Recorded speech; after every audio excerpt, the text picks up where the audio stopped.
আসসালামু আলাইকুম। আশা করছি আল্লাহর অশেষ রহমতে সবাই খুব ভালো আছেন। আলহামদুলিল্লাহ আমিও খুব ভালো আছি। আপনারা ঈদের সালামি দিয়ে কি কিনেছেন আমাকে অবশ্যই জানাবেন। আর আমি দেখাচ্ছি আমি আমার ঈদের সালামির অল্প কিছু অংশ দিয়ে যে ২টা গাছ কিনেছি সেগুলো। তো এখানে দেখতে পাচ্ছেন বাগান বিলাসের ২টা ভ্যারাইটি। একটা হচ্ছে ফরমোসা, আরেকটা হচ্ছে গ্রিন অ্যাপল। ফরমোসা হচ্ছে যেটা পিঙ্ক ফুল, হালকা পিঙ্ক, এটা হচ্ছে ফরমোসা বলা হয়। এটা নর্মাল যে বাগান বিলাসটা হয়ে থাকে গাঢ় পিঙ্ক সেটা না। আর এরপর হচ্ছে আরেকটা ছোট গাছ দেখতে পেয়েছেন, ওটা হচ্ছে গ্রিন অ্যাপল। গ্রিন অ্যাপেলের ফুলটা প্রথমে সবুজ হবে, এরপর আস্তে আস্তে বড় হতে হতে সাদা হয়ে যাবে। তো এরপর চমৎকার একটা বিড়ালের ভিডিও আমি এখানে অ্যাড করেছি। আর এই বিড়ালটা আমার ছোট ভাই তার মোবাইলে এটার ভিডিও করেছে এবং পরবর্তীতে আমাকে পাঠিয়েছে। আর বিড়ালটা এত সুন্দর, এত আদুরে, তার জন্য আমি আমার ভিডিওতে সেটা সংযুক্ত করে দিয়েছি। তো এগুলো হচ্ছে ঈদের পরের ভিডিও। এখানে আমার ছোট বোন আমাকে মেহেদি দিয়ে দিচ্ছিল। আমরা বেশ কয়েকটা মেহেদি কিনেছিলাম, তো এর মধ্যে বেশ কয়েকটা মেহেদিতে অল্প কিছু পরিমাণ করে রয়ে গিয়েছিল, সেগুলোই দিচ্ছিলাম। তো এই মেহেদিটা সে আমাকে খুব যত্ন করেই দিয়ে দিয়েছিল। আর এখনও সে কিন্তু খুব তাড়াতাড়ি করে দিতে পারে না, মোটামুটি একটু স্লো দেয়, তাই জন্য আমাকে কিন্তু অনেক বেশি অপেক্ষা করতে হয়। সামান্য ছোট মেহেদি দিল।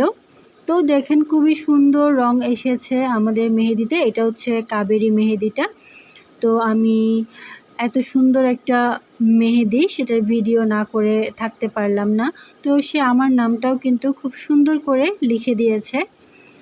আর আমিও এই সুন্দর মেহেদিটা একটু চমৎকারভাবে ভিডিও করার চেষ্টা করেছি, কতটুকু পেরেছি জানি না। তো এরপর আমি আমার হেলদি নাস্তার সাথে আপনাদের পরিচয় করিয়ে দিব। এটা হচ্ছে ওটস। তো আমি প্রায় সময় কিন্তু সকালের নাস্তায় এই ওটস এবং খেজুর মিক্স করে খাই। এখানে কোনো চিনি দেওয়া হয় না। তো অনেক সময় দেখা যায় যদি কলা থাকে তখন কিন্তু আমি কলা দেই, আর না হলে যদি খেজুর থাকে আমি খেজুরটা দিয়ে থাকি।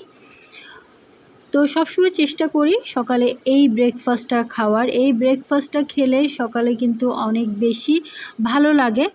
অনেক ভারী নাস্তা খেলে পেটে যে একটা হাঁসফাঁস অবস্থা তৈরি হয় সেটা হয় না, খুবই হালকা লাগে। তারপর চমৎকার একটা পুডিং দেখতে পাচ্ছেন। এই পুডিংটা হচ্ছে আমার ছোট বোনের বানানো। এটা দেখতে যেমন খুব সুন্দর হয়েছে, খেতেও কিন্তু অসম্ভব মজা হয়েছে। আমি একসময় আমার আম্মুর পুডিংকেই সবচেয়ে সেরা জানতাম। তো এরপর আম্মু তো পুডিং বানানো ছেড়ে দিয়েছে। তারপর আমি মোটামুটি একটু সামান্য রকম ভালো তেমন পুডিং বানানো শুরু করেছি, আম্মুর মতো না অবশ্যই। তো এরপর ভাবতাম হয়তোবা আমার পুডিং যখনই আমার পুডিং খেতে ইচ্ছে করবে হয়তো আমাকে নিজেকেই বানিয়ে খেতে হবে, কারণ পুডিং বানিয়ে খাওয়ানোর মতো আম্মু ছাড়া আর কেউ ছিল না।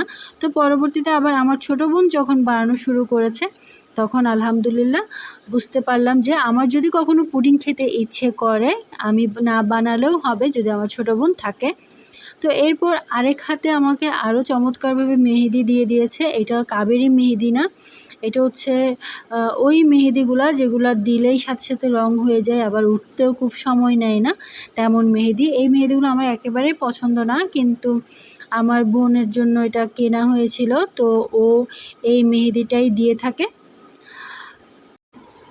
তো আমার কাছে এটা অনেক সুন্দর লেগেছে। তো আজকের ভিডিওটা এতটুকুই। আল্লাহ হাফেজ।